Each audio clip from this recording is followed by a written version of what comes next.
Assalamualaikum, salam literasi. Akhir pekan saya kembali berputu buku. Sebenarnya saya sore ini saya berteman beberapa bukunya Anies Mata. Ini kebetulan memang penulis favorit ya, jadi saya memiliki koleksi banyak bukunya. Buku terakhir Anies Mata itu ini, Indonesia sebagai Game Changer. Saya tadi udah ngeresum dan pengen membahas buku ini, namun ternyata isinya tidak jauh beda dari buku ini. Jadi saya akhirnya cancel lah. Ini ada peta yang belum lama saya share dalam buku, peta jalan geopolitik strategik ya. Ada beberapa subjudul yang sama dengan buku ini, sehingga saya jadi 2 kali ya. Kayaknya tidak jadi bahas itu, namun sengaja sore putu buku kali ini putu buku tentang Anies Mata. Nah, ada satu buku lama, ini buku di tempat saya udah saya miliki cukup lama dan dia terbit di tahun 2006. Cetakan pertama 2006. Kalau ada beberapa tulisannya memang di tahun 1900-an, tapi kalau ini terbit 2006. Judulnya adalah Menuju Cahaya. Recik-recik Tarbiyah dan Dakwah M. Anies Mata. Ada hubungannya buku ini dengan buku yang tadinya mau saya bahas. Jadi 2 buku ini yang belum lama saya beli, dan di dalamnya ada penggalan kalimat Anies Mata yang terulang, dan itu yang membuat saya langsung kok mirip ini gitu ya. Yaitu kata itu adalah sepotong hati. Kalau kata itu tidak keluar dari hati, maka tidak akan sampai ke hati. Anda akan punya pengaruh dalam kehidupan orang lain kalau kata-kata yang keluar dari Anda, baik dalam tulisan maupun lisan, juga keluar dari hati. Tulisan Anies Mata di buku tadi, buku yang peta politik ini ada, begitu juga di Indonesia sebagai Game Changer, sebagai satu nukilan pendek, dan ternyata juga ada di sini, di buku tahun 2006, di tulisan pada sampul belakangnya itu disampaikan itu.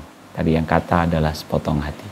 Sebenarnya kalimat ini pula yang saya pernah dengar dalam satu pelatihan kepenulisan yang disampaikan oleh Anies Mata dalam satu kesempatan, bahwa kalau mau menulis sesuatu pastikan itu jujur dari hatimu. Jadi tulisan itu harus jujur dari hatimu, karena kalau tidak jujur, tidak yakin dengan yang kamu tuliskan, bisa jadi tidak akan sampai ke hati pembaca. Nah, saya mau cerita tentang Menuju Cahaya. Ini buku lama 2006 dan saya sudah lama menyelesaikannya, tapi harus mereview ulang ya. Tapi memang alhamdulillah tertolong. Saya di saat itu udah mencoba memberikan catatan-catatan atas buku ini di dalamnya. Jadi saya coret-coret ya. Buku ini sebenarnya hanya terdiri dari 9 subjudul. Ada pengantar editor, ada juga tulisan dari Suhirman MSI ya. Ini sahabatnya Anies Mata. Dia menuliskan tentang bagaimana cara tentang si penulis. Tapi kalau isinya sebenarnya hanya di 9 judul. Nah, kita seperti biasa, ini putu buku, bukan bedah buku atau review buku secara serius gitu. Ini hanya menceritakan tentang apa yang saya pikirkan dan apa yang saya rasakan setelah saya berinteraksi dengan satu buku. Buku ini dimulai dengan satu judul, Berdebat dengan Zaman. Ini adalah sebuah cerita pribadi penulis sebenarnya. Pengalaman dia, prestasi belajarnya, orang tuanya, pernah sekolah, masa kecilnya pernah sekolah di sekolah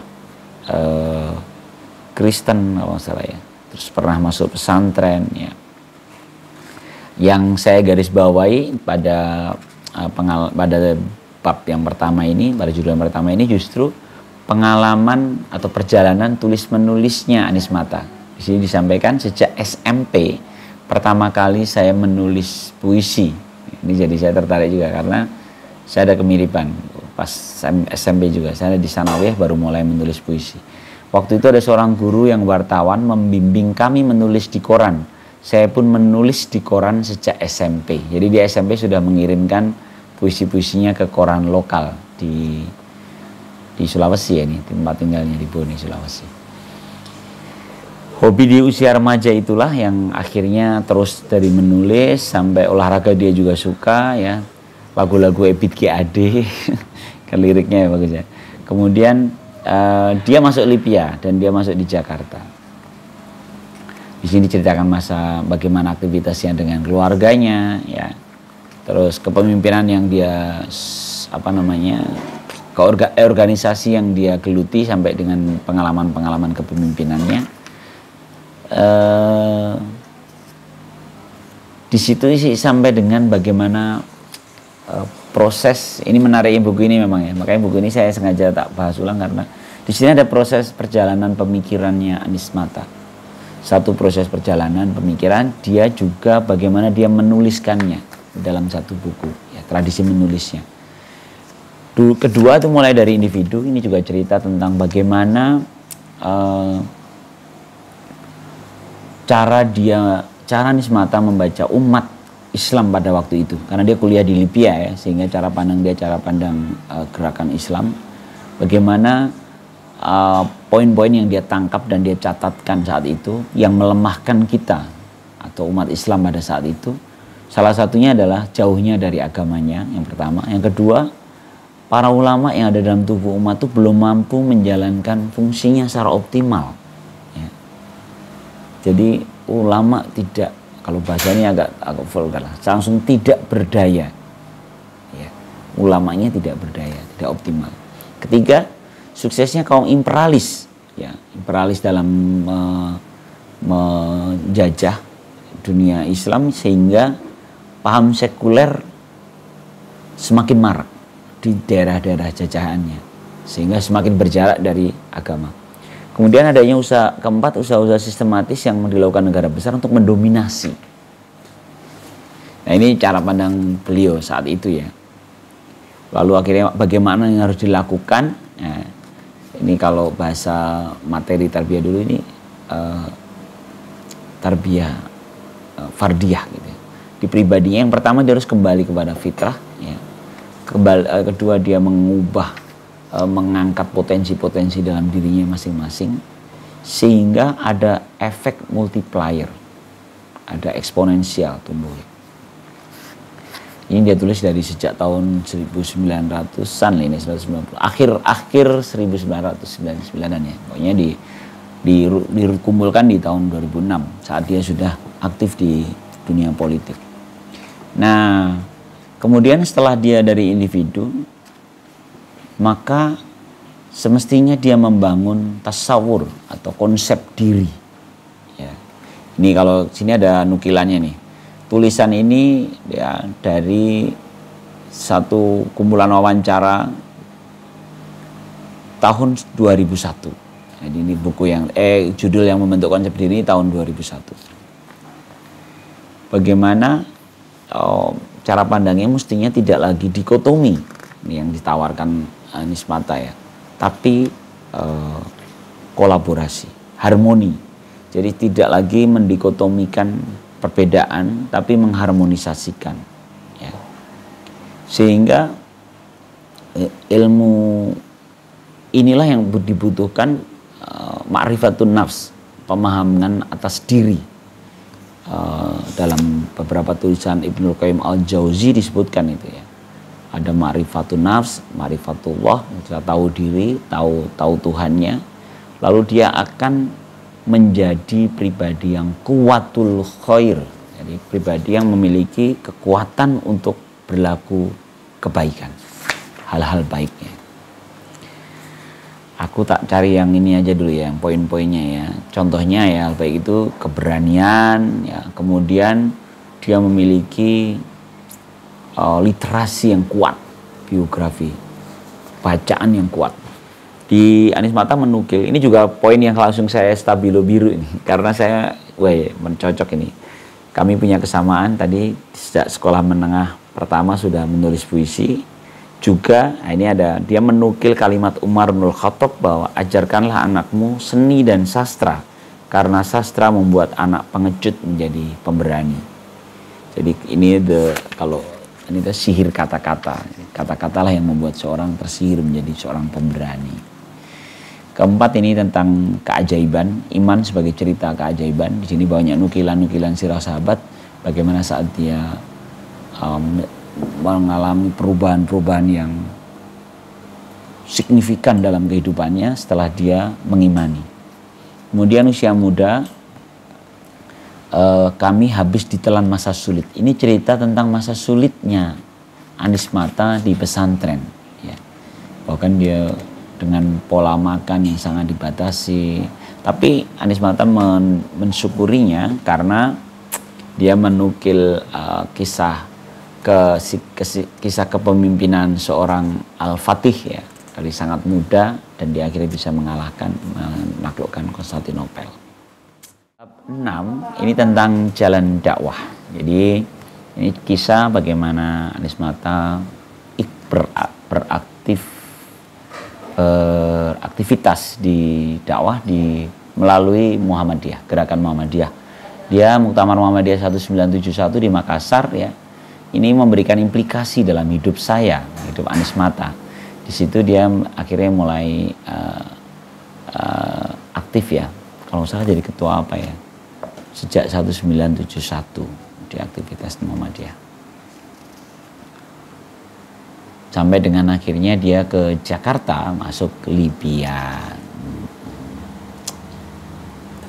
Oke, kemudian 4 langkah ini beberapa poin yang disampaikan saat dia mulai gerakan dakwah ya. Ada 4 langkah yang membangun basis kepemimpinan, kedua membangun basis sosial, ketiga membangun basis institusi, dan keempat membangun basis negara. Ini marhalah atau tahapan yang ditawarkan saat dia mulai aktif di Muhammadiyah dan di Libya.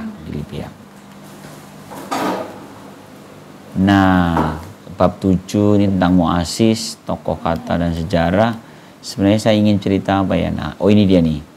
Nah, dalam perjalanannya ya, setelah tadi Muhammadiyah, terus kan akhirnya kampung dalam aktivitas dakwah di lembaga dakwah.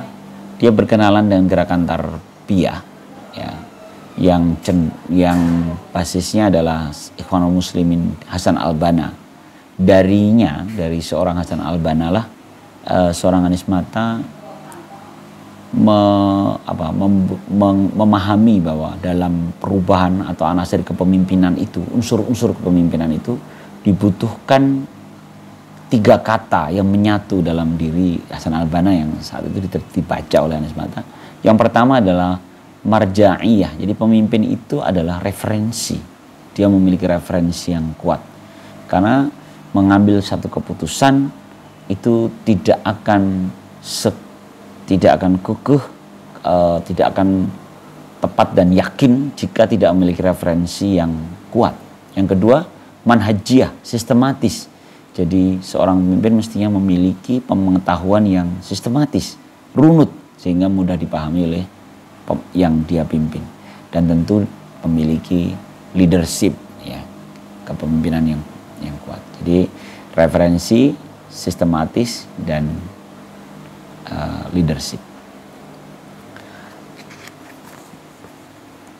Terus, nah mungkin itulah ya. Yang terakhir itu jalan kebangkitan itu. Ini juga tulisan tentang perjalanan beliau saat